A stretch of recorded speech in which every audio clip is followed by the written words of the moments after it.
Today is Monday, March 2nd. It's the regular Planning Commission meeting of the month. Call to order. We have a quorum. Roll call, please. Kenju? Yes, here. Hanzu? Jones? Here. Bachman? Yes. Golitich? Harding? Here. Murphy? Stone? Here. Okay. Join me in the Pledge of Allegiance, please. I pledge allegiance to the flag of the United States of America and to the republic for which it stands, one nation, under God, indivisible, with liberty and justice for all.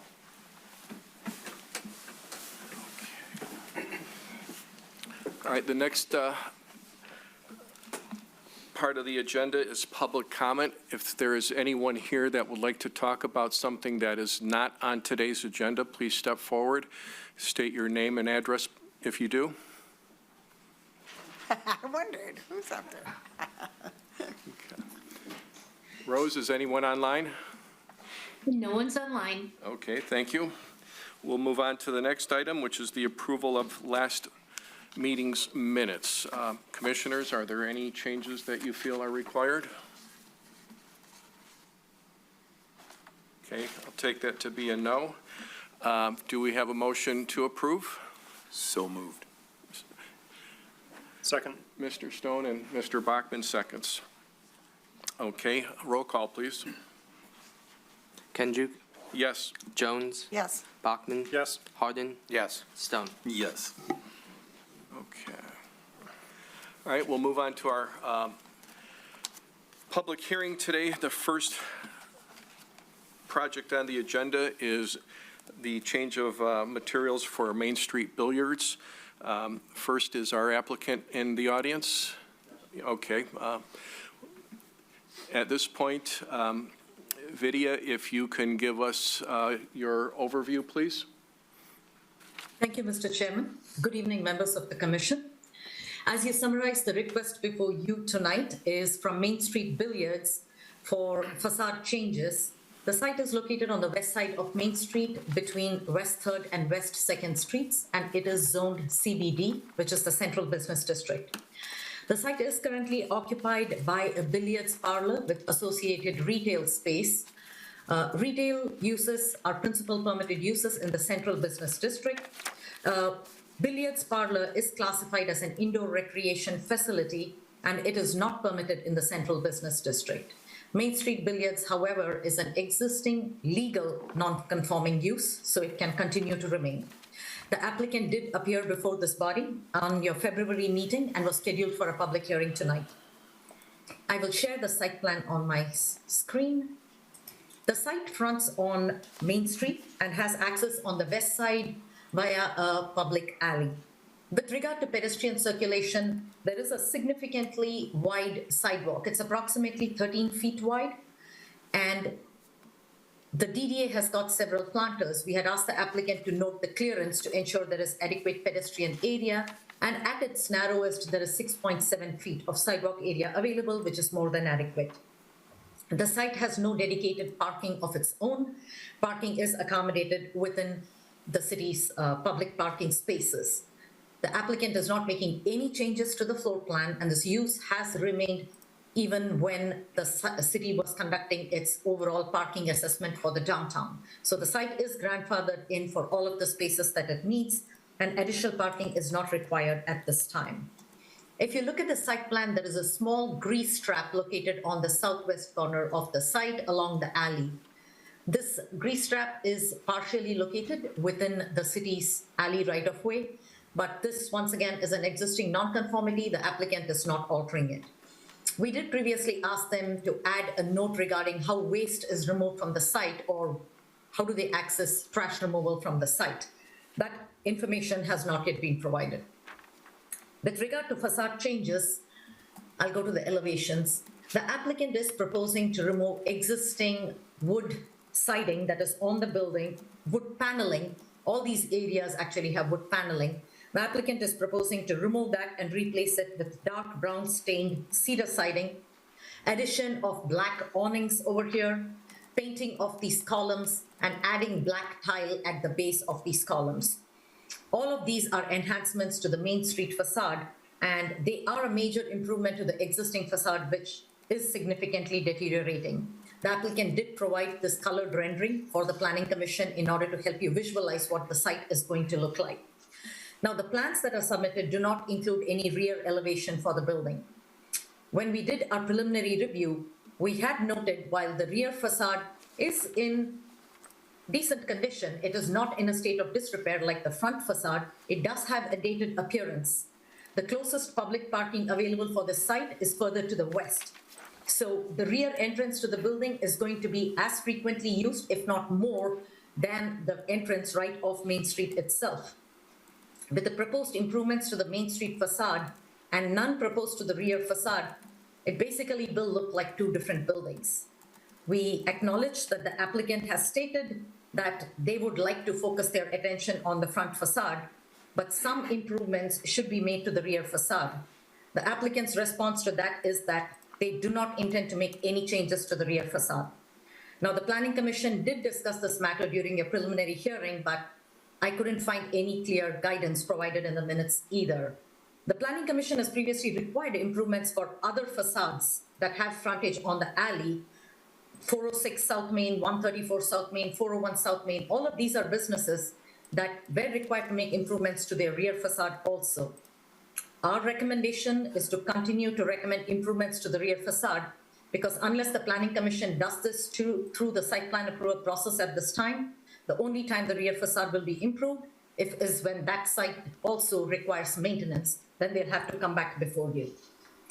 With regard to elevations, the existing gooseneck style fixtures are to be repainted and reused, and they do meet the architectural style of what is seen in downtown. The site has got landscaping along the rear alley, and as I previously mentioned, some of this landscaping is located partially within the alley right-of-way, and it has remained there for a while. We just want to make sure the applicant adds a note regarding maintenance of the landscaping. As you can see from the renderings on the screen, the applicant is proposing new type of branding and sign on the Main Street facade for the billiards parlor. The signage that's on the rear facade continues to remain the old signage.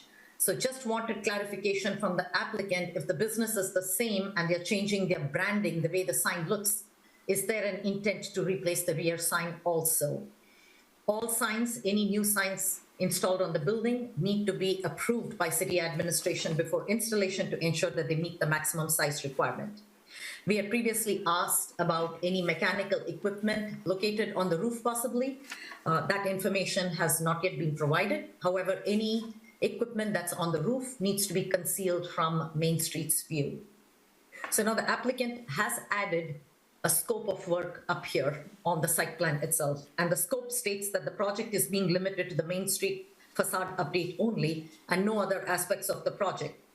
We do acknowledge the applicant's intent, but the site plan approval process is the only means the city has of bringing a site up to compliance with code, especially a site that has already got a non-conforming use located on it. Now, the zoning ordinance does have a specific section 2704, which has got standards listed for reviewing of every site plan. So the Planning Commission is required to evaluate a project for all aspects with regard to the site, not merely what an applicant wants to do or what an applicant wants to invest their money in. The site plan approval process is a comprehensive process for the entire site. Our recommendation at this time is for the Planning Commission to grant site plan approval for Main Street Billiards located at 215 South Main Street with a clear determination and direction to the applicant on how you would like the rear architecture of the building addressed. I'm happy to answer any questions. I did want to point out to the Commission that since the Commission has an exact quorum of 5 people, any action taken tonight would need a yes vote from all 5 members present. So before a vote is taken, I would recommend, Chair, that you ask the applicant if they would like you to proceed with the vote. Thank you. Happy to answer any questions. All right, thank you. At this time, do any of the commissioners have any questions or comments? Mr. Bachman? Oh, thank you, Mr. Chair. Could we get maybe some clarification on those examples that Vidya cited related to past precedent that may have been set? I'm asking the chair, so I'm looking at you. My apologies. where the planning commission required the rear facade also be updated. What differences there might be in this scenario? For example, was there a change in use? Was the condition of the rear facades different? This one was updated just a few years ago. Aesthetically, to me, is the only difference in this case. Betty, Yes, Mr. Bachman. Sorry, I can answer the question. So most of those businesses, the 134 South Main just got converted to an office use. One of the other buildings was the cocktail lounge, and the other business was one of the others. I don't remember the exact business name that was in there. Some of these businesses were a change of use, and their rear facades were not in a state of disrepair. But when the site was being improved, the Planning Commission looked at what parking was available. Some of these businesses did have maybe 1 or 2 parking spaces on the alley. So when you looked at the alley parking spaces, you had also looked at the facade of the building. And some of them made minor improvements, like one of the buildings had the air conditioning units up on the rear deck. You just asked for screening around it. You asked for it to be painted. You asked for the rear light fixture also to be replaced and shielded. Small improvements, but improvements intended to update the site as a whole. In this case, this is just a facade improvement. So the requirements for the rear facade need not necessarily extend to asking them to put in cedar wood siding or others. Some of the discussion at your last meeting was maybe painting the rear facade to colors that match the new colors proposed on the front facade, at least so it looks more cohesive. Thank you. okay. Betty, I have a follow-up question. The items that you described for the other buildings, if I'm not mistaken, many of them are required to be in compliance with the zoning ordinance. Is that correct or not correct? Yes. When we review a site plan, our zoning ordinance right now, like we have previously discussed on other occasions, we don't have specific architectural standards that have been applied to buildings in the central business district. Even though there is a section of the ordinance, the way historically architecture and facades have been reviewed is based on the standard that the elevations proposed need to be compatible with the historic nature and character of Rochester downtown. And that's been the guiding principle for architectural design in downtown Rochester itself. Those improvements were required to align with that intent of the CBD district. Basically, through the past years, the city has always looked for facade improvements that align with the intent and the vision for the downtown, rather than a specific letter set in the ordinance. Thank you. All right, I do have one concern I'd like the applicant to address when he comes up, and the fact that you are installing basically stained cedar siding. My experience is that over time, that has a tendency to fade and needs to be restained 5 or 10 years down the road, depending upon how much exposure it has to the elements. So if you would talk about that and what your expectations are. Unless there's no other questions, would the applicant step up, please? State your name and address for the record. Hello, I'm Larry Larson, address 8746 North Eston, Clarkston. I'm here representing for Franklin Properties for 215 Main Street Billiards. And your question? Well, address the concerns or anything else you would like to state for the record. Yeah, go ahead. So Roger Barron, 6435 Apple Orchard Lane, Rochester Hills, Michigan. The bottom line is, obviously, we came in to do the front facade repair. We had a lot of conversation at the last meeting about the rear, and there were varying opinions. One of the things Larry did was go back to the owner and the tenant and ask both of them their opinion on what to do in the back. And it was the tenant's opinion that he liked the way the back looked, and that's his business and his brand. So we want to honor the tenant's wishes for the back of the building that he's operating out of. So at the end of the day, we decided that we would leave it as is for now, without any changes. Again, there's a lot of opinion on should front and back look the same? Are they different? whose business is it, all those good things. But at the end of the day, we didn't think the back was a major issue. The owner likes it, the tenant likes it, and really, we were focused on repairing the front, so that's kind of where we're at with that. Okay. And then the longevity of the cedar stain siding? Yeah, we are looking at probably, I would say probably 7 to 10 years with the finish that's on it. Then it would have to be refinished. It would be just basically restaining the cedar finish. We're not using any type of clear or anything like that, so there won't be any peeling. It'll just fade over time and then freshen up as needed. As far as the wood being cedar, it'll last for a long time. So we're not going to worry about any rotting or anything like that. Okay. Any other questions from the commissioners? All right. As Vidya indicated, because we only have 5 commissioners today, it would require a unanimous vote from all 5 of us. You have the opportunity, if you want to, table the discussion until the next meeting, if for some reason you're concerned that you won't get a unanimous decision tonight. It's up to you. Nope, I'm comfortable with the decision that you 5 can make, and we'll go with that. Okay. All right. Anyone in the audience wish to comment? Open for the public hearing. Yes. I think you have to actually, yeah. I hit the gavel? Yeah. All right, it's 7:18. Public comment is open. Is there anyone there that would like to speak about the project or have any concerns? Okay. Rose, anyone online? No one's online. All right. It is still 7:18. The public comment session is over.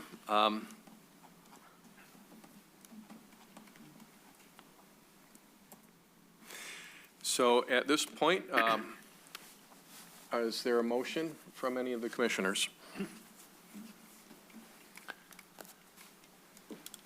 I do have one question on a note on Vidya's write-up about the mechanical equipment. Can we go over that one more time? As previously requested, clarify location of mechanical equipment. If on rooftop, add a note that it will be concealed from view on Main Street. We adding any air handling units or? We are not making any changes of any equipment or any structure Okay, to any part of the building. okay, I didn't see it on what was provided, I just didn't know if I missed it. You cannot see any of the mechanical from Main Street. Okay, thank you.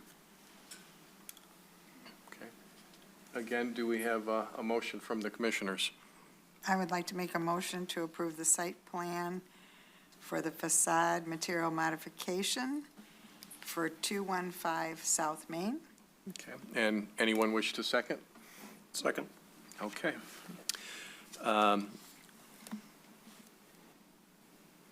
Roll call, please. Kenjuk, Yes. Jones, Yes. Bachman, Yes. Hardin, Yes. Stone. Yes. Thank you. All right. Have a good night, thank you. You too. you. Thank you. Okay, the next item on tonight's agenda is a request for payment in lieu of parking for 413 Main Street. Is the applicant in the audience? Okay.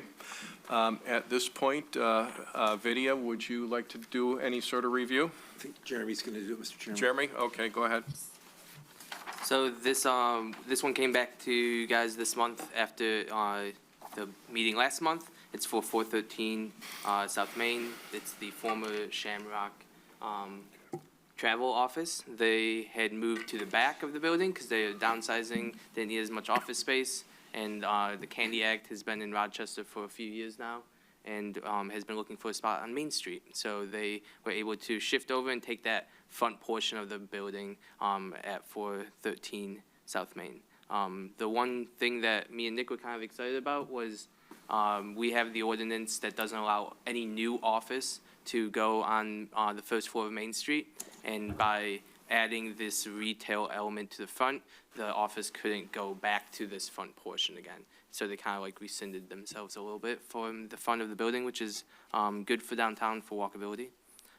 So they only need 8 space, or they need 8 spaces. They have 7 historically. So they're only asking for 1 tonight. So that's kind of where we're at. All right, is there anyone, well, first of all, any of the commissioners have any questions or comments? Okay, this one's pretty straightforward.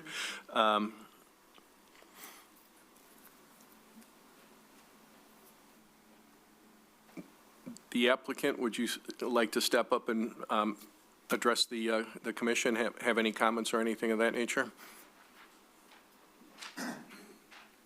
Name and address and all that. Yes, please. Steve Leathers, owner of, co-owner, I should say, it's a family business of Candy Attic.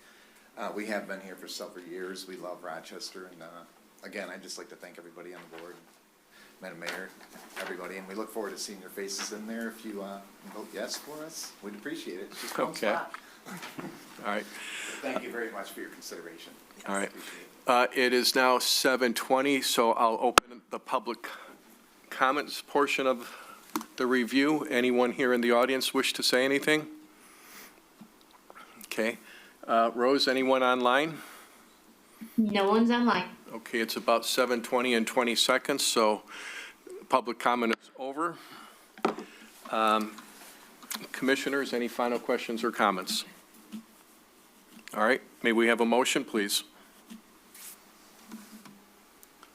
I would like to make a motion for a request for payment in lieu of for one parking spot for 413 South Main. Second. Mr. Bachman seconds, thank you. Jeremy, the roll call, please. Kendrick, Yes. Jones, Yes, Bachman, Yes. Harden, Yes. Stone. Yes. I just want to make one comment, and we're done with that, is just how excited I am to have a candy shop on Main Street. I think it's something that we've missed downtown, and I have gone to your other location. That is a little complicated for people to know. You're in an office building, so. That's why we're really excited. And Yeah. Thank you once again. But we do feel it will be a great, we run a family business. We've met so many families here in Rochester over the past 3 years. And, you know, the kids come in, my sister's like, you know, they're little babysitters sometimes, and we're just excited, and thank you very much. We are too. Everybody. We're happy to have We'll you make downtown. We'll make you proud. Okay, great. Thank you. Thank you. Okay, moving along, Section 6, consideration. We have a site plan review for a facade material modification for 239 and 265 South Street, and a request to set a public hearing.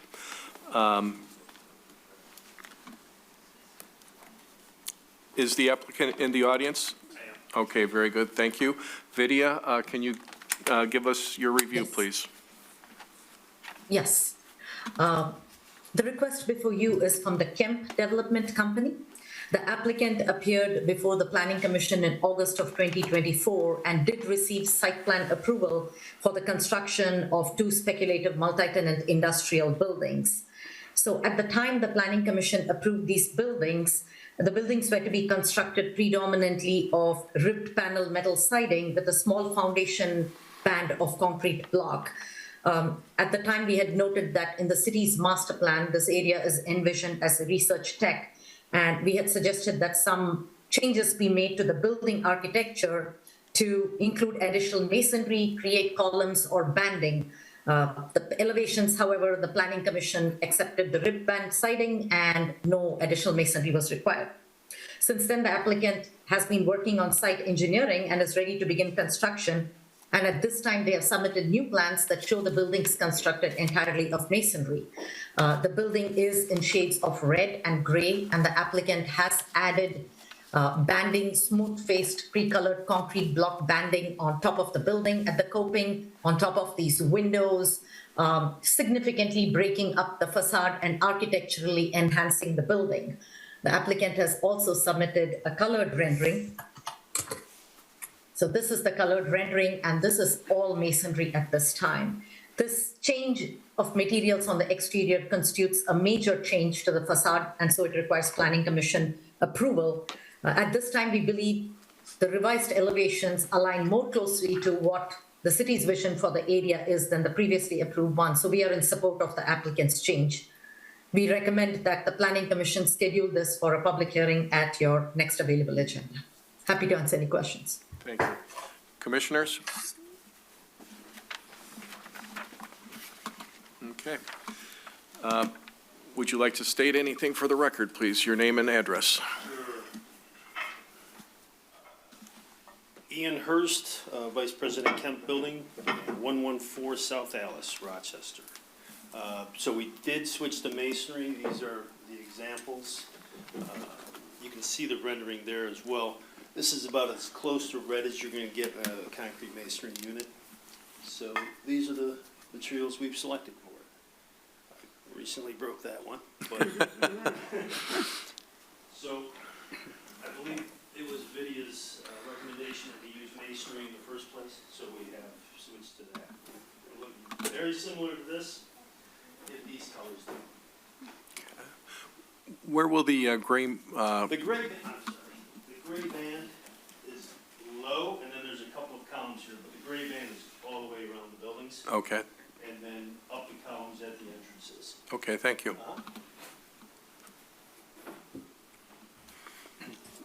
Mr. Chair, I'm trying to recall if there was any change in the rear elevation, I think the north elevation from here to the last time. Okay, thank you. No footprint alterations. I wasn't sure. Just the material is the repaint. Okay. Okay. Any other comments or questions from the commissioners? My only comment is I wasn't around for 2024, but it sounds like there has been no changes, but changing the material to what Vidia had suggested. So to me, that seems pretty positive. Okay. All right. Do we have a motion to move this project to a public hearing?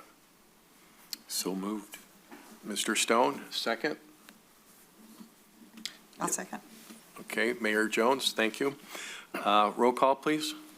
Kendrick, Yes. Jones, Yes. Bachman, Yes. Hardin, Yes. Stone. Yes. I guess my only question, Nick, will this be the next planning commission meeting? Okay, Okay. so the applicant knows it'll be at the next. Okay. Yeah. Okay. All right, thank you. Perfect. Well, we're moving right along. Next item on the list is a request for an extension for 1120 North Main, which is known as the DeLuzzo Building, if I'm saying that correctly. Is the applicant in the audience? Yes. Okay, thank you. Vidia? I think I'm gonna take this one again. Oh, okay, Okay. I'm sorry. No, you're You good. guys got to tell me. Yeah.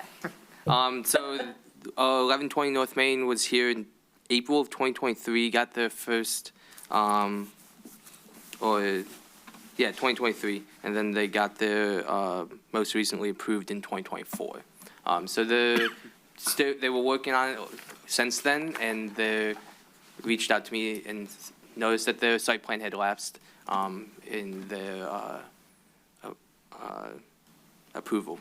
It only lasts a year. If we know that they're working on it in engineering, we can extend it sometimes. But if we haven't heard from them in a while, we ask them to come back to you guys for official extension. So that's what they're asking for tonight. No plans have been, or changes have been made to the plans. So it's just a one-time meeting of coming here tonight and asking for the extension. And how long would that extension be for? 1 year. 1 year? From this meeting date. Okay. Commissioners? Mr. Any Chair, questions? Yeah, Yes, just sir. one question, Mr. Chair. Does this require setting a public hearing, or is this the extension? Okay. Yeah, if there's no changes to the plans, then it's just the one-time meeting. Then I'll move to approve the extension of the approved site plan. Okay, second, please. I'll second. Mayor Jones, roll call? Kendrick, Yes. Jones, Yes. Bachman, Yes. Hardin, Yes. Stone. Yes.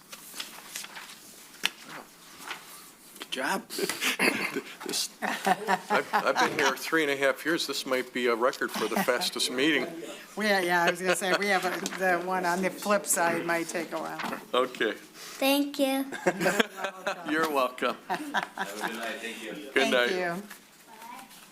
Bye. Just for the record, we expect them to start anytime. They were hung up on some of the engineering stuff, so they asked for a demo permit, so they're getting their shut-offs right now, so they'll finally get going here. Okay, very good. All right, we're on to Section 7, miscellaneous. Before we talk about we'll talk about the topic in hand, and then we'll talk about anything else that may come up.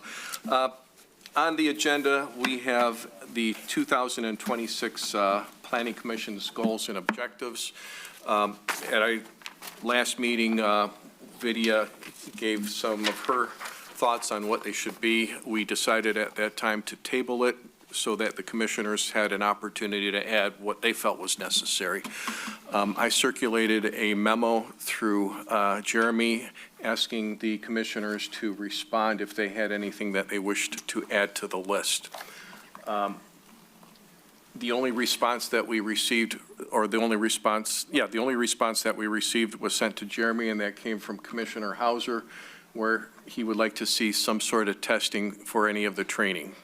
Nothing, in-depth and expansive, but something just to make sure that the main goals were attained.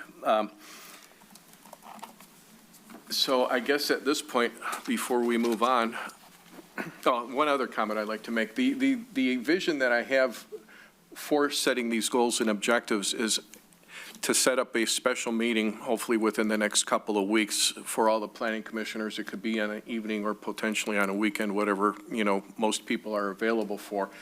And at that meeting, what I would like to do is take a look at the list, add some detail to each of the headlines, if you will, and discuss really what needs to be done, and then prioritize what's on the list. So that's how I see things moving. Beyond that, we would probably set up some work groups or subcommittees to work on the individual items, and then we'll try to knock these down as quickly as we can throughout the year. I might have missed it, but I did not get the email that you sent to Jeremy to send It was me included in the packet. for this. Yes. Oh, it sounded like, okay, that it was a separate email, but, so I just, and maybe I'm missing something here. There were two things I just had a comment about, if Sure. I could.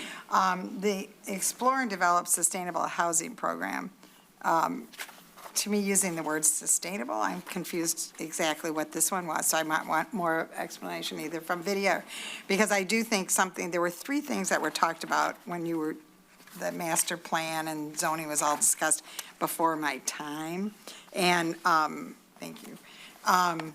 And sustainability was one thing. To me, that is a separate thing, different than a range of housing options. And then the other thing, if it's in here somewhere and I'm missing it, is design standards, is something we talked a lot about. I would like to have included. I don't know if that's included here, or it's included in the master plan, or if it's included in both. So sustainability and design standards. Does that make sense? Yes, I'll let maybe Vidya comment on the sustainability, but the design standards are included as one of the items on the list.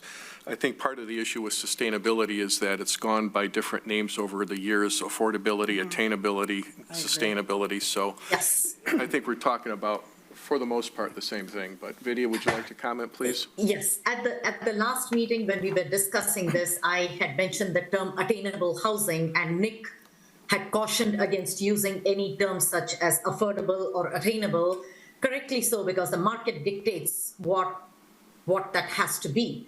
So Nick was not comfortable with using either the term attainable or affordable, which are the two terms generally thrown around.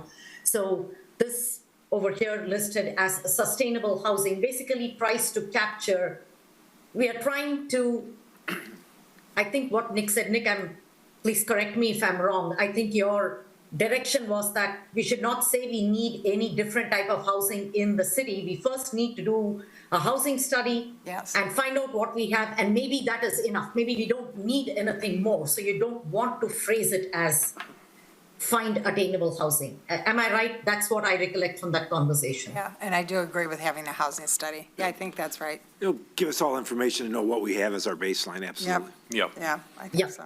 Okay. No, I would agree. So I think sustainable is a neutral term to use if we don't want to get into the weeds with attainable and affordable. Yeah.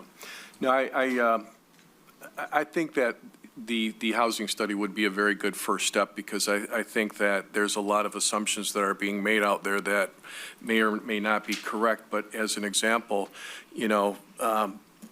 on the east part of town, we have quite a few duplexes, and they're probably not recognized as such because most people refer to them as condos. But we have like 190 duplexes representing 380 housing units, and I don't know if everybody knows that. That's actually in 4 different complexes, and we probably have similar situations elsewhere in the city. So that would be really, we got to start somewhere, and it's probably best that we do an inventory and figure out what we have, figure out where we're missing something, and is it feasible to add it to our inventory. Okay. I don't see where, are these the goals that we're discussing right here? It's on the second page of what I just handed you. Okay, because I was going to say, I don't see design standards, so it must be in here. Yes. Okay, thank you. Okay. I'm a little behind, obviously. Okay, great.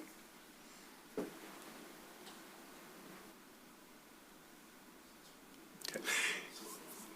While you're reading that, I'll ask the Yep, commissioners if great, there's thank you. anything they want to add to the list. I do have some comments, but I'll defer to another commissioner if they want to comment first. Okay. So just to clarify, because we are going to try and do the housing study, so this is a kind of a broad stroke. Very much so, yes. Okay, all right, that makes me feel better. Yeah, again, Then we'll that's- circle back around. That's the purpose of having a follow-up meeting, so we can Okay. discuss in detail what the scope of each item should be. Perfect, Okay. yep. These are this year's goals intended to be complete by January 1st? That would be the attempt. We may decide, once we get together as, in that special meeting, that, what is there, like 7 of them, maybe we can only do 5. Nick, how do you foresee the load of projects coming through the city in the next 3 to 6 months? Yeah, we keep saying we hope it's going to slow down, but it doesn't seem to. But we're going to try to avoid a weekend. We're kind of weekend out around here with staff, so we could try to feed them into a meeting or a weeknight meeting. We could probably kill this in about 2 hours. So we can set a doodle poll out to see when people do it. But I'd like to tell you that we could do it at our regular meetings, but it doesn't seem to slow down. Yeah, it's unusual. Like tonight, we probably could have done it, but you never know how that's Now going you to have go. 2 more public hearings, yeah. Yeah, And I, unless protocol says otherwise, I envision that a lot of the work would be done in subcommittees, and then what the subcommittee would recommend to the full commission, we would then, talk about it and make final decisions that way. Right. I think these are good goals. It's a lot. I recognize that. so how does what's going on in Lansing going to affect, because if that passes, this whole thing is completely different. Correct. So we suspect that even if it passes, which this time it might, there's going to be so many lawsuits that'll hang it up. Okay, because so we're not worried It's about taking it. away home rule. So I would just do our thing and. Okay, operate like, If we yeah. get overrode by the state, so we. Okay, all right. Mr. Bachman? Yes, thank you, Mr. Chair. Commissioner Stone's comments were a nice segue into, I think, my biggest concern, which is, this will close out our first quarter of the year, so we don't have a lot of time to accomplish what's really a big list. And I think there's some things that need to be changed in this, and I can give those examples. If you want, I can. Please do.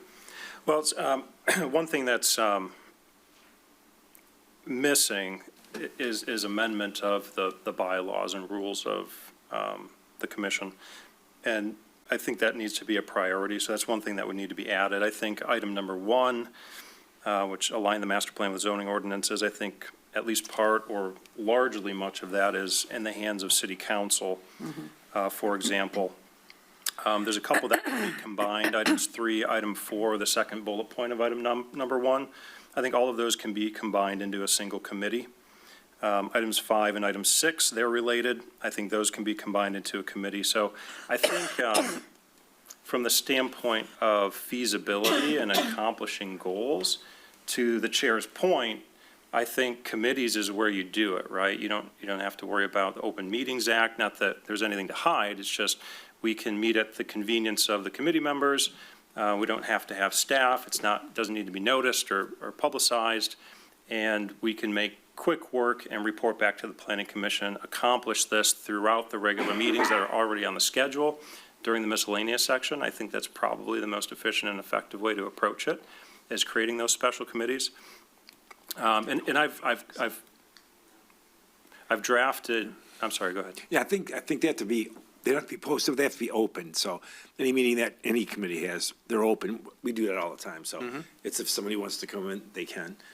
We don't notice them or anything, but yeah, that's what, make sure we use the right words. So Right. it's not behind closed doors. It's Well- open, but it's not a televised, it's not posted. They're not real committees. They're just subcommittees. That's all they are. So. And I guess to clarify, so none of these committees would consist of 5 or more commissioners. So I appreciate the clarification. I was under the presumption that because there wasn't a quorum, OMA wouldn't be applicable, but they would still need to be open to the public. So they would need to meet here probably. Or we designate it if we knew there was someplace, but usually we do them here. Yeah, here, they would probably be upstairs in the conference rooms. That's where the tree committee meets and the asset committee and budget meeting, stuff like that. So, it's beautiful. So with that said, I've sort of, well, what I've done is I've drafted a revision of these goals and objectives that we could implement tonight, and if we really wanted to spend 30 more minutes, we could actually accomplish all of our goals and objectives based on what I've drafted. So we'd be satisfied for the year, which is essentially to form these subcommittees. And that way, we don't need to have special meetings, because that's my biggest concern. In the last 2 years, we've had 2 special meetings. I think you would probably term them that. They were both joint meetings with City Council. Those were difficult to schedule. One was for training, the other one was for the zoning discussion. So I'm concerned if we try to fit in these special meetings to accomplish these goals, it'll never get done. And our agenda is so full as it is in these regular meetings, I don't think we can fit all of this work in. So I think, you know, my perspective is to immediately move these things to committees and define what those committees are. I appreciate what you're saying. The only feedback I would give is we have currently 3 commissioners that are not at today's meeting. That's the problem. Yeah. And hopefully by the next meeting, we'll have, you know, our open position filled. I don't know what the plans are there. So I really would like this to be more or less a group effort, have everybody contribute to the process. I only see personally 1 special meeting. Beyond that, it's all subcommittee work. Hey, Rich, Chris and I are actually online. Yes. Obviously not there in person, but You're online, you're able to participate in the conversation, but you're unable to cast a vote. correct, I understand that. So are you? I was just thinking if it was a point of volunteering for committees or whatever, or, you know, weighing on that. I didn't know that the committees had to be voted on the structure, but at least we're here for that part if that's allowed. Well, we don't need to vote on the committees. Quite frankly, that's actually my decision according to the bylaws, but, you know, I would take volunteers for each committee and go based on that. And if we need to add a second or third person, whatever the case might be, then, you know, maybe there'll be some appointments. But really, I think the only thing we would be talking about is each topic and then, you know, how much meat we want to put on the bone, so to speak. Is it possible to discuss what the committees would Yeah. be then? That would probably help a lot. I know you, Do you have a draft that you can circulate? I do. I'd like to review this if you don't mind.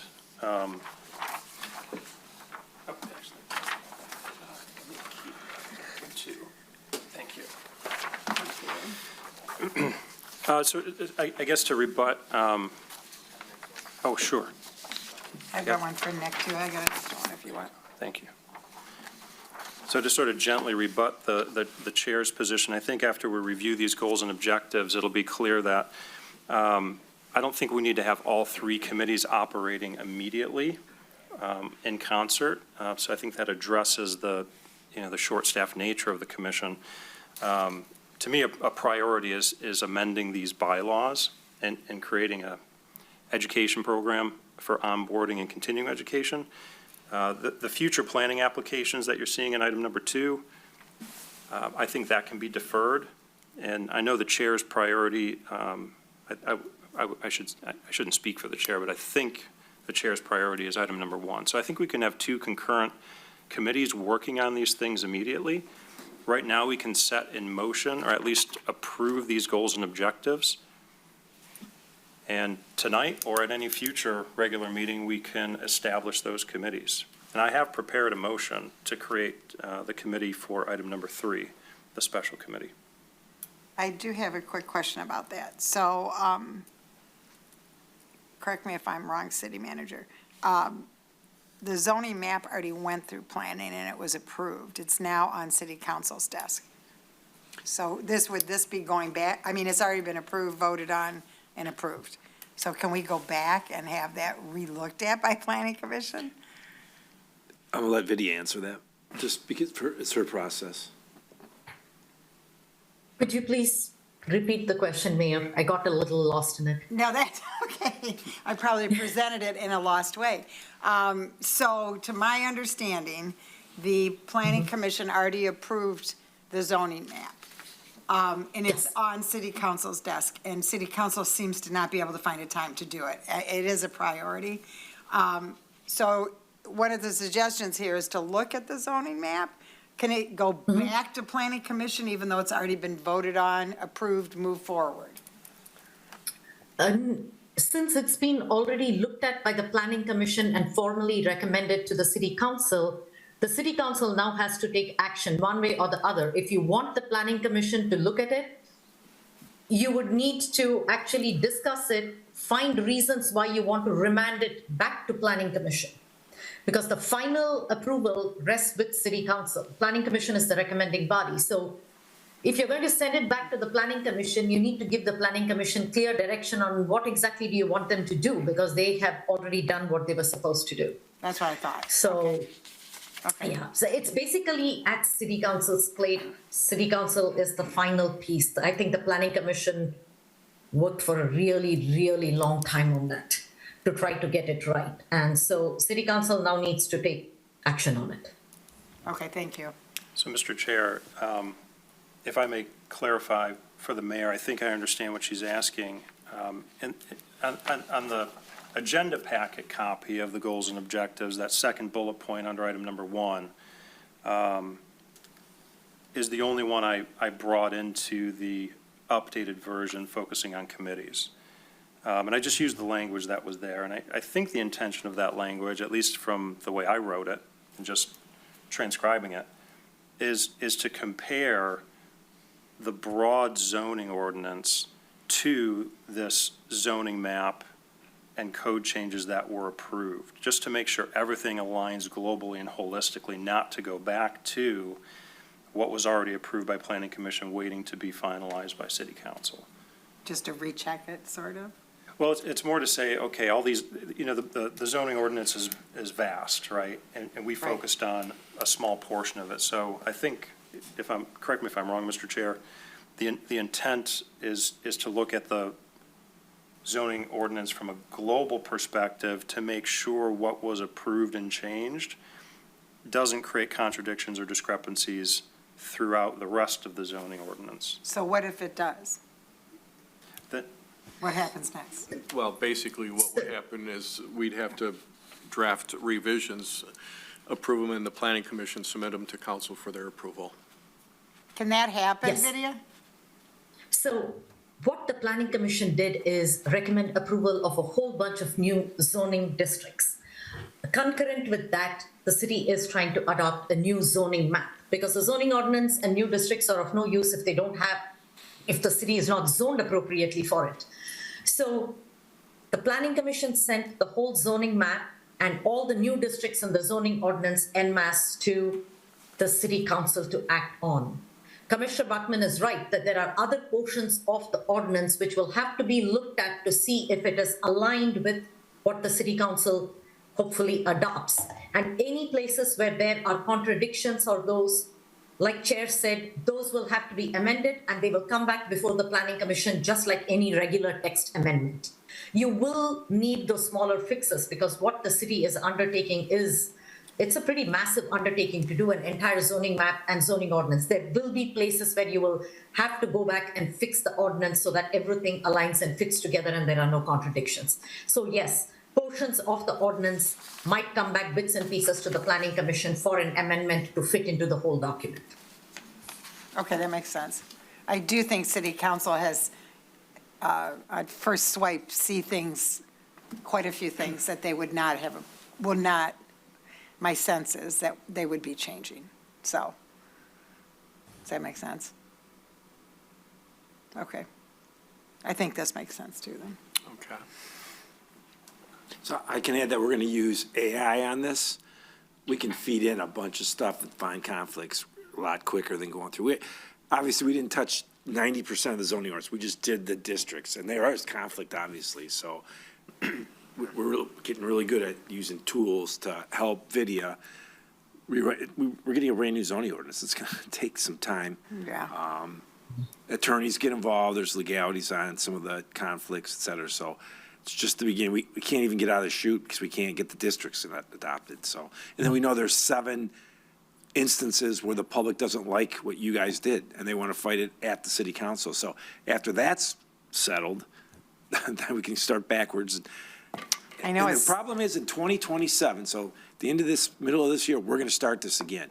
So it's pretty frustrating that we're going to have to, we could rewrite the whole thing again. Hopefully, Vidya's told us this before, hopefully if we get it right in the next months, then we could say the change in the master plan, we're not changing anything. We're going to keep what it is because we just got done doing it. So that's possible. Yeah. Might be tweaks, but yeah, it shouldn't take 5 years to adopt the master plan. Okay.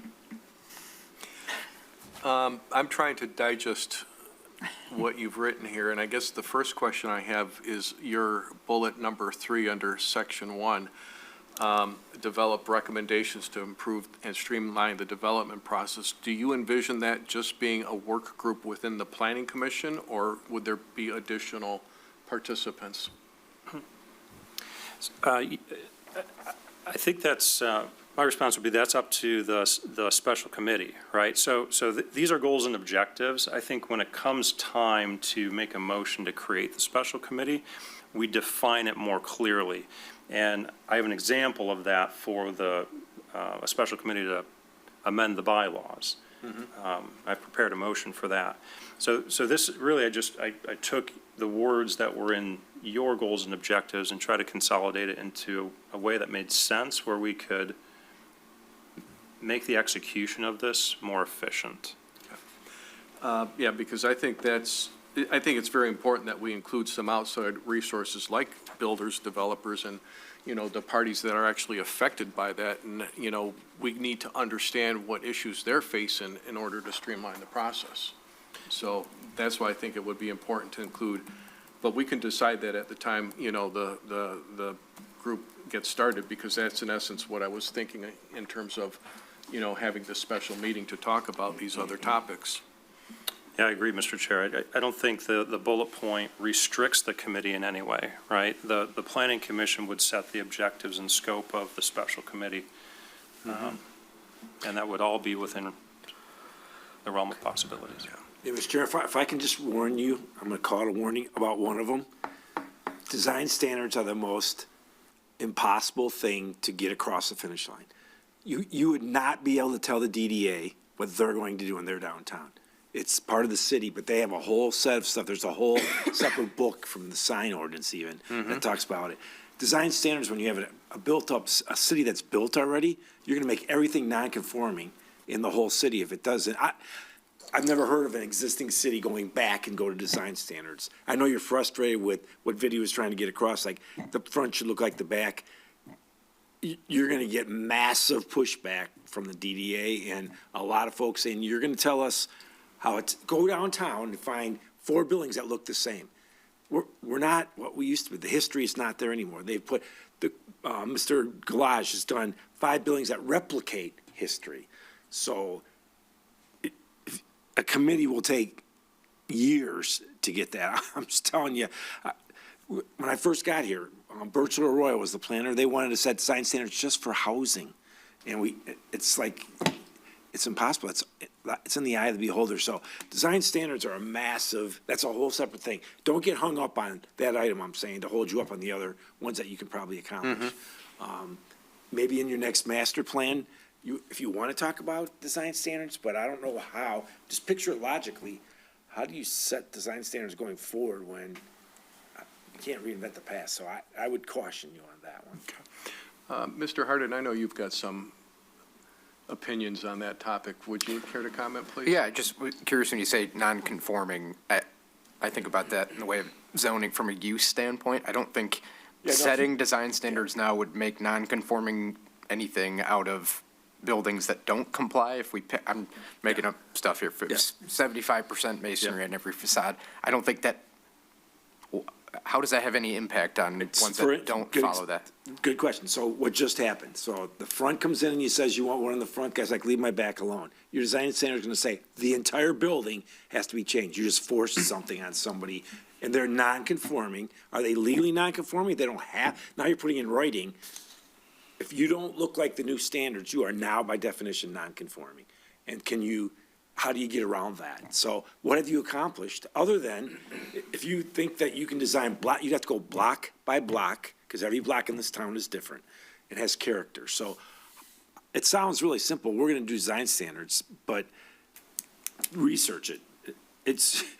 You have to have it nailed down so legally tight that you can defend telling somebody what they can do in their building. Now, the example is historic districts. When you created, we went back years before anybody here, I think, was on this. We went to the city and said, if you want a historic district put on your building, here's the rules. Here's the design standards, and we had them. You have to have so much brick. You can only have the curve over your front windows can only be so big. And then out of the entire city, we did public hearing after public hearing. This is probably 14 years ago. We got 2 districts, one guy's house and the home bakery. Nobody else wanted anybody telling them what to do. So when I go to get a mortgage, I can't get a mortgage because I'm not following the district that I agreed to, so nobody agreed to districts. But that's from a use standpoint. That's what I'm saying. I don't know if there's a I'm talking about video. design. You said design standards is what the things look like, I'm assuming.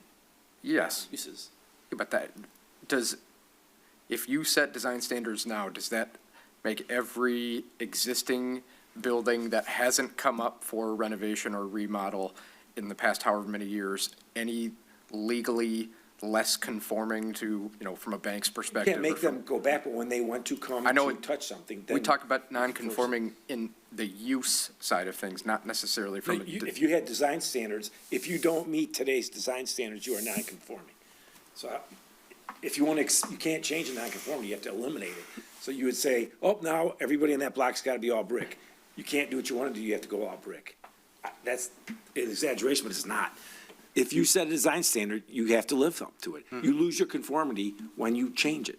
So if a guy's building caught on a little bit of fire, when he reconstructed, you'd have to go to today's design standards when he might want to put back, or she would want to put back what was there, so.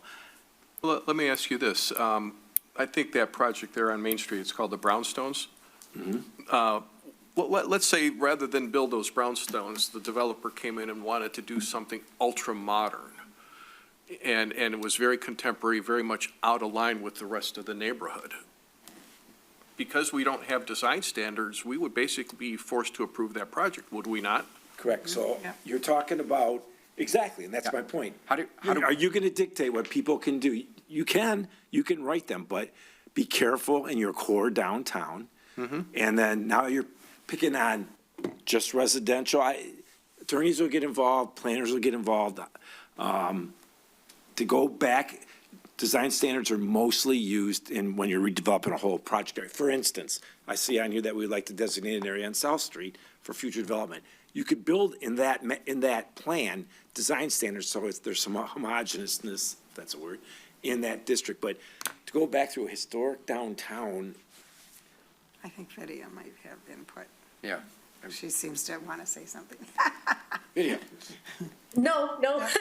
You look like you might have input. I'm listening to Nick, and I honestly don't have an answer for Nick's point of view on a historic downtown.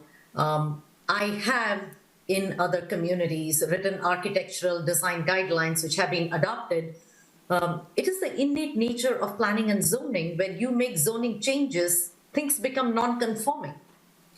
That is the innate nature of planning and zoning. Whenever you adopt an amendment, say you adopt new parking regulations, there will be some sites that will become non-conforming because they no longer have enough parking. Whatever they had previously was okay, now they don't have.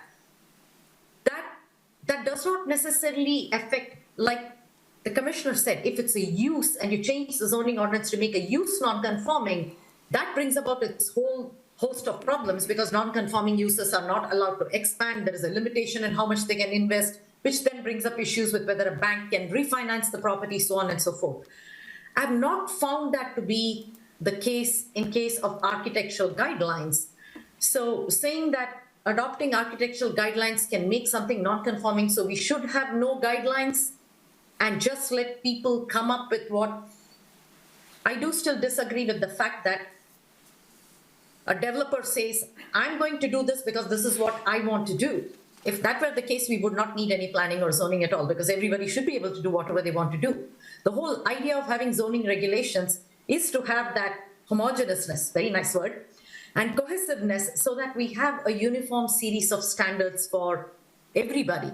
We don't have that right now, which is why every developer comes up with their own materials. I mean, thankfully, the buildings that have come in downtown have been really beautiful looking buildings for the most part, but we are getting very different looking buildings, and the Planning Commission has on occasion argued whether is this building, it's a beautiful building, but does it fit into historic downtown Rochester? Probably not. But since we have no guidelines, we really have no benchmark for telling them whether they fit in or not. So I don't know that you cannot adopt regulations, but how it will be received is a whole different thing. I agree, you can't. I don't know if I answered your question or I went off onto a tangent, I apologize. I'm not saying you can't, you can, but get ready for the ramifications. We are a boutique downtown. We love our different looks on the buildings. You've kind of done a really good job since I've been here negotiating with developers to kind of make sure. The only one I could think some people lost was Moon River, but there was a reason they didn't want it to look like a purple building with flowers on it. So again, you don't have video, she's a planner. She likes to lock it down so they can't fight you.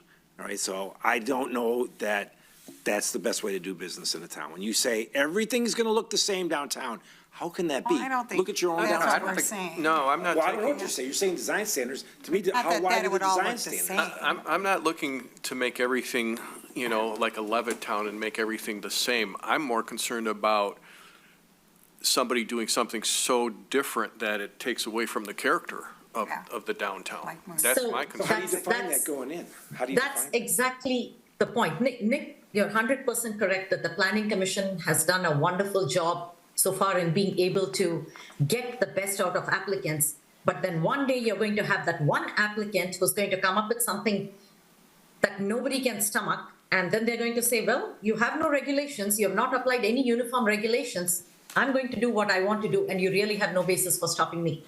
And we really will not have any basis because there'll be that just when we think that you're going to get that one person who's going to say, you do not have standards. You have applied the standards based upon what you liked seeing, which is subjectivity. What is beautiful to one person may not be. Somebody might come tomorrow with standing seam metal and say, this looks great to me. It's a beautiful product.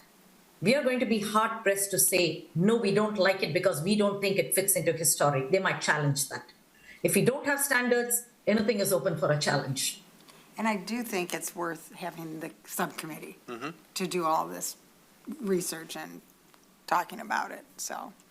Well, And definitely, we would get input from the DDA, from Nick, Exactly. from the attorney, that would to see expand what the you scope can of the put committee. in. Those would be important. Yeah. See, and I don't necessarily would consider it a failure if we set up the subcommittee and we collectively came up with a conclusion that we can't do it. this. Yeah, right. You know, that's not necessarily a bad outcome. Right. I'm not stopping you from talking about it. I said No, I'm I warning just- you that don't dig in and think that's gonna be an Yeah. easy task. That's all I'm saying. And I would not be, that's not, my opinion doesn't matter. I've just been doing this a long time and I know the balance. It's a ebb and flow. And this group have done a great job of not letting that happen. You can design for the worst and think someone's gonna come in and stick it to you, but it hasn't happened in 20, 40 years. So careful what you're asking. Don't look for a problem to solve. Projects could be questioned. All right. Any other comments on this subject? I would just say, if we are going to set subcommittees, I will vote to be on that one for number one. I was going to vote you to be on that. Okay. I do have one other question regarding Mr. Bachman's proposal, and this would be on item number 2, bullet number 2. We talk about conducting an in-depth housing study. My view is that that would be just the first step. There would be more to what needs to be done. You know, once we do the housing study, I think it will, probably by the time it's done, feed right into the master plan that we'll undertake later this year. So, you know, it might come up and say, well, you know, we got a little plot of land here, and maybe because it's so small, we can't build single-family residential, but maybe we create like a small garden court, garden court condominium complex or something like that, you know, where we can fit smaller homes into a relatively small area. Maybe that's a potential solution. So, again, I just see it as more than just a housing study. I see it as a prelude to say, okay, yeah, we do have some defined needs that we need to address when we get to the housing study, or to the master plan. Yeah, I would just say it's probably, looking at this citywide, it's March 2nd. I would say by the time we onboard a company to do this, they get done with it, we discuss, debate internally, we're probably right at the end of the year before we would even know what to move forward with past the study. So to me, without trying to capture too much for this year, 26, conducting the study and getting that done seems like the appropriate step for 26. I just, and how these things work, we have to interview a couple companies, and by the time they get brought on board, it's probably got to go to Yeah, I'm gonna city take one council more for step approval. further. It's, You have no budget. So, if you would have been there Saturday, not that you're supposed to be there Saturday, you'll see that it's not easy to get anything approved. So you would have to do a budget ask. So I would ask, in the scope of your committee, that you ask staff to help you, or come up with a dollar figure to each of these tasks, because they get paid by the hour, Vidya does. If you go out for bid, you go out to 3 different companies that are specialists in this thing, to your point. So there's gonna be a dollar ask. That's not gonna happen in months. I mean, it's because we're starting this process now, and I really applaud that we're gonna try to follow this, but it's gonna be there's dollar cost, and we have to ask, our own staff has to ask for a dollar to be spent to city council.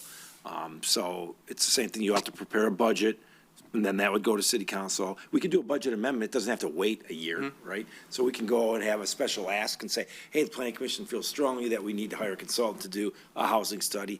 We go and take a budget adjustment at any city council meeting, we can do that. But we need to have it We identified. just need a what dollar dollars. amount, because we're deciding budget right now. Right. So, Well, my next comment may demonstrate my inexperience, but, you know, I don't, in terms of a housing study, I basically take a look at, you know, we must have a list of all the addresses in the city, and I don't know if we have any sort of coding that says this is single-family residential, this is a duplex, this is a townhouse, et cetera. We do. But it's just a matter of taking that list, identifying what the home is, tallying it up, and saying, we got X number of duplexes, X number of townhouses, and so on. Yeah, and the county's got all that stuff for us, because we're not our own assessing department, but again, we could tell you how many, right now, I'll tell you how many duplexes there are, it's in the master plan even, but how much they cost, I know a part of it is not affordable housing, but identifying the price point so we can say any family could come here if you meet a minimum standard. So it's way deeper than just saying we have 190 condos. We know that, we already know that, I can give you that tomorrow. But it's what do they represent, so that we can make a really good discussion for you guys to talk about what's affordable, what's obtainable, what's sustainable, what's missing. So we can get data. But it's not tomorrow. I can just, you don't have any staff for that, so. Well, we may be 1/3 of the way done already. All right. Yeah, Mr. Chair, I think we're aligned, you know, on the housing study, right? I think I fit it in the right place there in consolidating this. And, you know, to the city manager's points, yeah, there may be some objectives we don't get to accomplish. But I think these are the things that the planning commission wants to pursue. So I'd like to make a motion to approve goals and objectives. And through that process, I suppose it would benefit Commissioners Berlitich and Hauser online to hear what we're talking about, actually. That's written in front of us, that they don't have. Yeah. Gentlemen, have you been following along? This is Christian. I've certainly been following along, and I understand and I appreciate everything that has been said. And I know there's obviously a sense of urgency to get this thing going. My personal view, and obviously I'll defer to the rest of my colleagues on this, my personal view is I think it would probably be better to wait until we have all 9 members sitting up there so we can assign and kind of, you know, volunteer members for various committees. That would just be my view. I'll certainly, whatever people want to do, that's fine, but I think we should fill that vacancy, get everyone there, and then kind of parcel out subcommittees. Yeah. I personally would feel more comfortable doing that because basically we have half the body here today. I'm fine with that. So I guess I would make a motion that we table your proposal and talk about who's going to be assigned to what committee at the next meeting. Mr. Chairman, can I make a suggestion? I know we do this at the city council.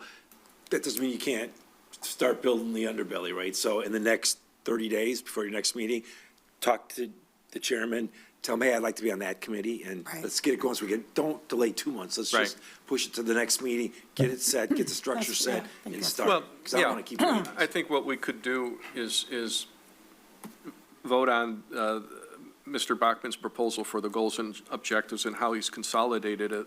And then I'll circulate another memo through Jeremy talking about, okay, we've adopted this at the last meeting. Everyone had an opportunity to provide input. If they didn't, you know, then so be it. And then what we'll do is ask people, you know, what committee do you want to participate on? And we'll formalize those committees at the next meeting and then have a chairperson for each committee, if you will. And then let them go off and start working on their assignments. I do want to, I'm just going to throw this in there because I will not be at the next meeting. So, which is fine. I think it's only going to be one of us that's missing. The only thing on number 3 bullet point, the second bullet point, and Commissioner, we already talked about this a little bit. I am starting to work with an staff employee about onboarding for all committees and boards, all commissions and boards. So I would like to unify what we're doing for this that would roll along with the rest. So I'd like to throw myself out there to be part of that, that part, because I'm knee-deep on working on that. So. Yeah, that would be fine. And on top of that, we might have an advantage that there's a lot of courses and whatnot that are offered through the Michigan Association of Planners. Right. You know, in fact, they did a seminar last spring for the missing middle, which I think is something that might be beneficial to all the commissioners. We can either ask them, you know, to do the training for the commission, the council, and perhaps some people in admin all at one time, or we can go online and view what the webinar was from last year, and you just wouldn't have the advantage of asking follow-up questions. I So- like the idea of the subcommittees doing that kind of research there. Yeah. And then come back with what they found out. Okay. So, I'm just throwing myself out there. And Christian has his hand up. Mr. Hauser. Following the Zoom protocol. Yes, so to Nick's point,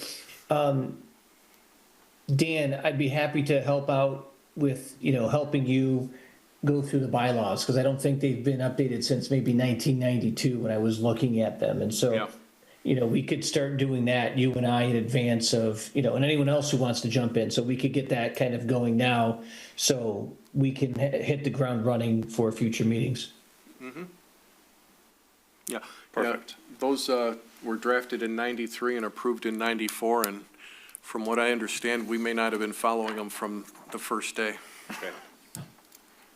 I mean, I was going through them, and we might not know this. There's time limits in there, okay? There's legit 3 minutes are the time limits, and we've never done those. So it's probably a good time to take a look at those and revamp them. And I know Commissioner Bachmann has done a lot of work on it, and I think even one thing is the meetings aren't supposed to start till 7:30. Yeah, that That's too. what it says in the bylaws. So, I mean, some of it's minor, some of it's major, and I'm not I appreciate anybody that wants to work on bylaws. So maybe we all email you and Well, say. Jeremy, and then Jeremy and I will consolidate the memos. Okay, we'll email what committee we'd like to be part of, and then gather it all up. And if I may just, Mr. Chair, add to that. So again, that's the committee I've prepared a motion for. Sounds like we have the 3 members we need. And I would suggest appointing those tonight, since the chair has the power of that appointment. I'm sorry, the 3 members are yourself, Mr. Hauser, and Would be me. Mayor. you would, Yeah. okay. I And missed maybe that. we even subdivide that. You guys focus on the planning, I focus on the onboarding. We could even subdivide the subcommittee. Perfect. Yeah, I love the idea of doing that because I am starting to work already with Megan. Mm-hmm. So I'd rather not wait till the next meeting that I'm not at. So I kind of support that idea. Okay. If everybody else agrees with that, at least that one. I don't have an objection. I can also forward you some of the information I'd love already that. accumulated on the training, because there's a lot of information out there, especially when it comes to planning and zoning. Yeah. So do we have to do a motion for that, or do we just, I'll make a, you can just appoint us, Yeah. I think? Yeah, actually, that's part of the bylaws. well, I do want to make a motion so that the planning commission can define the scope of the committee, and when it reports. I'm not sure if I follow you. I'll provide that to you just so you can see. I think the first order of business is to make a motion for the goals and objectives. Do you have more? And I can pass, I don't want to move ahead just yet. I just want to give that to the chair for the moment. So that's the full motion to create the special committee for the bylaws. But if the chair is ready, I'm prepared to make a motion for the 2026 goals and objectives. And then we can turn our, Sir, you're asking them to approve these? The ones that that Commissioner Bachmann did, correct? Yes. we've got five. This is where you want discussion, and is there something, you yeah. don't have to, but I thought that's what you're holding back. Yeah, I thought we were holding back, Yeah, I too. would, again, I would like to get a larger, I'd like to get everybody's buy-in, quite frankly, because they're going to have to do the work, and, I don't want to unilaterally say, you will do this. Well, I thought that was just with the setting the committee members. I'm on board to push this forward to approve it, and set these as the goals and objectives, but I thought we were just waiting until next month's meeting for you Correct. to formally, appoint the subcommittee members. Yes, that's, yeah. Mm-hmm. And you can do it, 5 people can vote this as, that's your gospel for next year, that's fine. Okay. I'm sorry, I misunderstood, I thought you wanted to have all 9 Well- working on this. Everyone had an opportunity to provide their input. The only person that gave us anything was Mr. Hauser. So, No, that's fine, I just wanted, I misunderstood, I thought. okay, yeah, because I believe everything that Mr. Bachman put together is in the original. It is. It is, they're just rebucketed. Yes. So we go from potentially 7 committees down to 3. Okay, so, And just to be clear, Mr. Chair, I didn't interrupt you. no, did go I? ahead. So I think to Commissioner Harden's point, motion and approval of the goals and objectives, and then we focus on the bylaws committee, because we already have the feedback on the members. We can approve that tonight. We're moving forward. For the other committees, those can be established and appointed at the April regular meeting. Fair? That sounds good. Okay. That makes sense. Is the chair ready for a motion? For the goals and objectives? Yes, please. Okay. I move to substitute the following 3 items for the 7 items in the 2026 goals and objectives contained in the agenda packet. Item 1, establish a special committee to develop zoning ordinance revision recommendations for the Planning Commission to consider within the following scope. Develop in-depth design standard recommendations for the, developed in-depth design standard recommendations for the downtown area, specifically for CBD 01, 02, DE1, DE2, MU, MU1, and T. Develop recommendations to eliminate discrepancies, contradictions, and inconsistencies with the newly revised zoning map and districts. Develop recommendations to improve and streamline the development process. Item 2, establish a special committee for future planning applications to develop recommendations for the Planning Commission to consider within the following scope. Fulfill the capital improvements program requirements listed in Section 65 of the Michigan Planning Enabling Act, MPEA.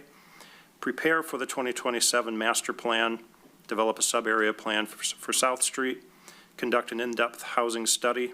Item number 3, develop a special committee to recommend bylaws amendments and an education program for the Planning Commission to consider within the following scope. Recommend amendments to the Planning Commission bylaws and rules of procedure, and prescribe an onboarding and continuing education program for commissioners. I'm not trying to beat a dead horse here. We don't have CBD 01, 02, DE1, we don't have those yet. So could it just say, if adopted by city council? Because I don't want you to. No, I understand what you're saying. This became. Nick, can you turn your mic on, please? I'm sorry. What I was saying is I want to make sure you don't have an automatic failure, because if city council doesn't adopt DE1, DE2, and they don't exist today. Right. So you would be a failure. So I don't, if adopted by city council, then put those in there. Is that fair?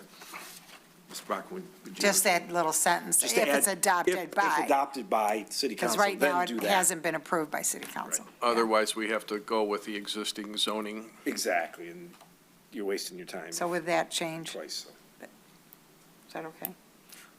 So, I'm just wondering if we need to include today's zoning versus, Yeah, I would think, let's say they don't adopt those, I would think you'd still want to talk about design standards on the existing zoning district, so You Find could a- use the word current, and then if. like, current or Current, future if existing. adopted Yeah, by. existing. Existing, Because the existing, new yeah. ones will be current once they're passed. Right. So, Just give yourself the option. Mr. Chair, I think my solution, since the motion is still with me, is to strike in that first bullet point under item number 1, all the text after the word area. yes. We still don't have the DE2, we don't have those districts yet. nobody's. Correct. No, he's We're- getting we're rid of taking that whole out. sentence. Yeah, so he stopped. He's taking that Oh. At that. And to clarify, to strike Okay. everything within that one bullet point after the word area. Yep, that's good. Agreed. So you've made your motion. I will support that motion. Okay. Roll, please. Andrew, Yes. Jones, Yes. Bachman, Yes? Harden, Yes. Stone. Yes. Okay, and then we want to go ahead and set up the committee for item number 3. Yeah, and I think you're right, we don't have to vote on that, that's just, you just assign that. record that, here I would appoint. Yeah, I don't think we need to do a motion for Okay. this. Yeah. All right. I guess then we'll move on with the, any other miscellaneous, Oh, Mr. Chair. I'm sorry. Say that for the record so that we know, say you would appoint for this person. Oh, I see what you're saying. Yeah, then, yes, for the committee for item number 3, develop a special committee to recommend bylaws amendments and an education program for the Planning Commission to consider. I appoint Mr. Bachman, Ms. Jones, and Mr. Hauser. And Mr. Chair, may I make a motion for the Planning Commission to form this special committee with the specific objectives as I passed to I you? think we just did that. That was goals and objectives. Are we? If that's Attorney Crowd, you need to make a motion to set a committee after that. Sorry. I don't Can you know turn the your answer. microphone on, please? Yeah, I know. I don't accept, I don't know the answer to, do you need a formal motion to set up a committee? Maybe Yeah, Mr. Crowd, let's if you ask could Jeff weigh to in. clarify that. Is Jeff, yep, there he is. Yep. Yep, I'm here. I get both sides. I mean, normally the chair is the one who appoints to a committee. I think that council has done it both ways, where it's just been the chair appoints, or the mayor in that case, appoints the committee. I do remember suggesting that, or thinking that it would be fine to have a motion to establish the committee, and then the chair would then appoint to it. So it does kind of sound like it was encapsulated in the major motion, because that broke into 3 categories of subcommittees. So I could see that you've already done that, but it wouldn't hurt to specifically have a motion to establish it.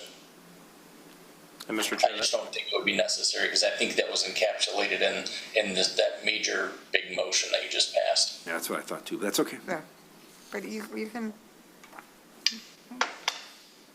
well, I suppose I'll make the motion. If no one wants to second it, that would be just fine. I think there's a little bit more detail to the establishing. So I move that the Planning Commission establish a special committee comprised of 3 commissioners appointed by the chairperson, with the objective of recommending amendments to the Planning Commission bylaws and rules of procedure, and prescribing an onboarding and continuing education program for commissioners, consulting city personnel, including its council and planner, through the city manager as necessary, and reporting these recommendations for Planning Commission consideration no later than the regular meeting scheduled for June 1st, 2026.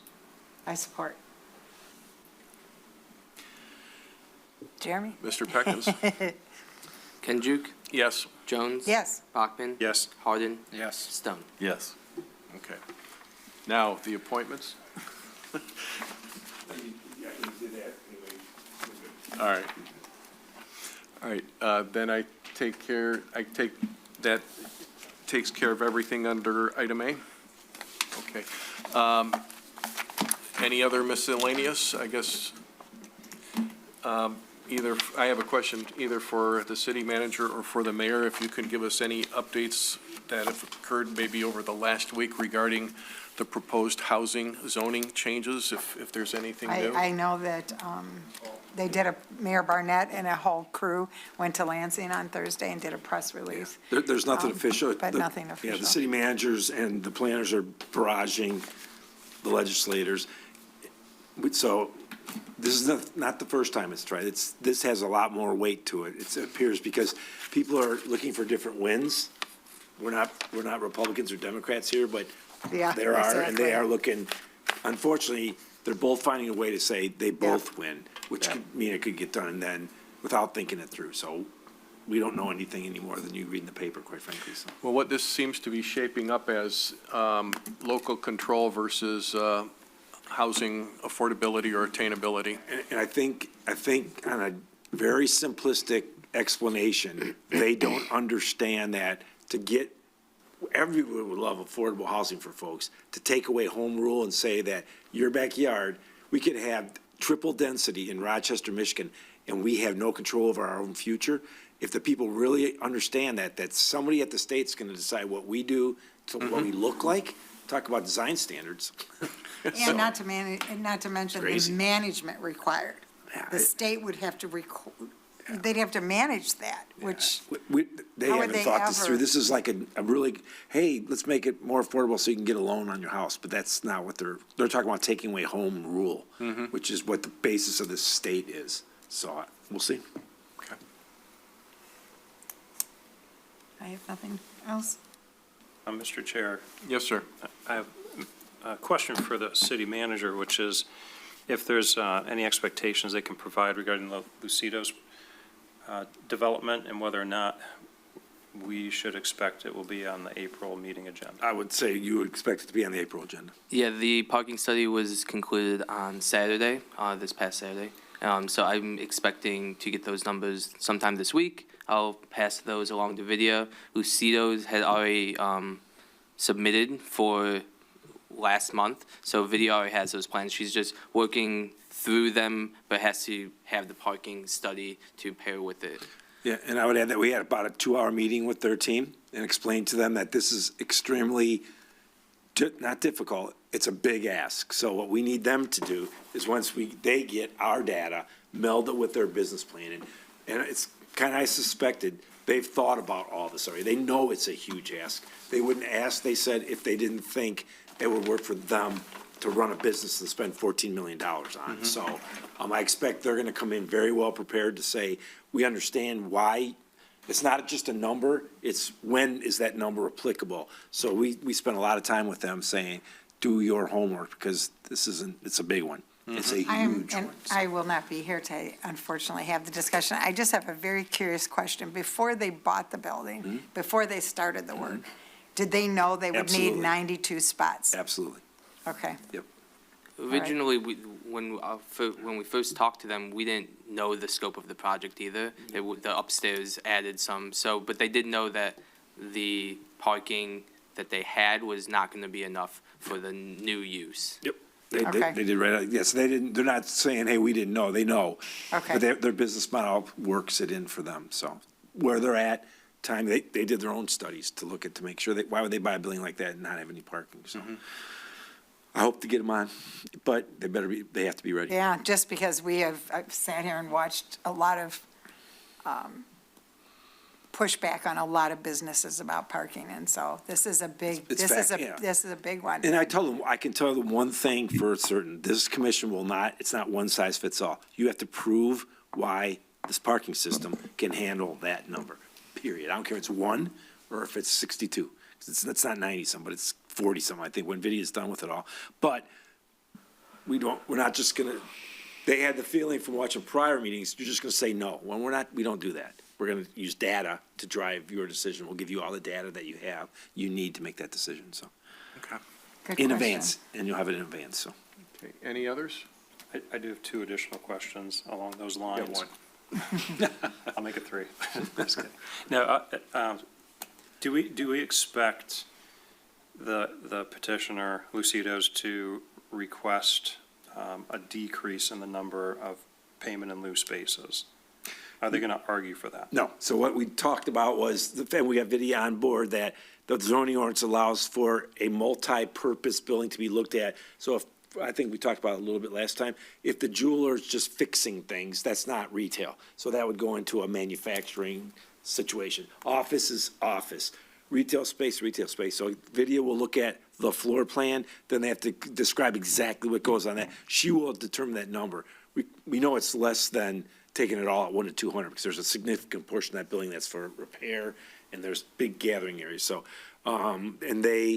so they're not gonna argue that. They're thankful that we're willing to do that, because our ordinance, if you took it straight up, 1 to 200 gross square feet, they would need 92 spaces, but the ordinance allows the planner to make that determination, so.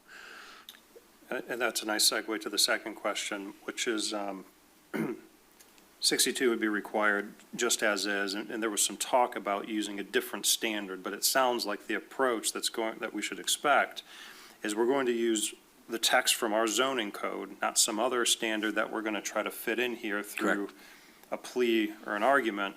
We're just gonna, bifurcate the building into its different uses and apply it that way, and that's perfectly acceptable, and we get a lower number. Absolutely, and exactly. And then we also told them they have to be very careful when if it goes through and they got all the spaces, anybody that would come in and say, oh, I want to do all retail, that number would be significantly higher. So it's not going to grandfather over to the next business. This is, the determination from this commission would be with a set of why we gave you whatever amount of spaces it came up with, based on the floor plan dated on this date on an approved floor plan as part of the site plan process. So you'll tie it down so tight that if they change if they decide, oh, we don't need the watchmakers here anymore, but we want to put more retail on that side, they'd have to come back and ask for additional parking. So we'll tie that up tightly. I mean, if they move forward with this and they bought it, they must have assumed that they were going to get the parking somehow waived or in lieu of or something. Or make their case, yeah. Yeah.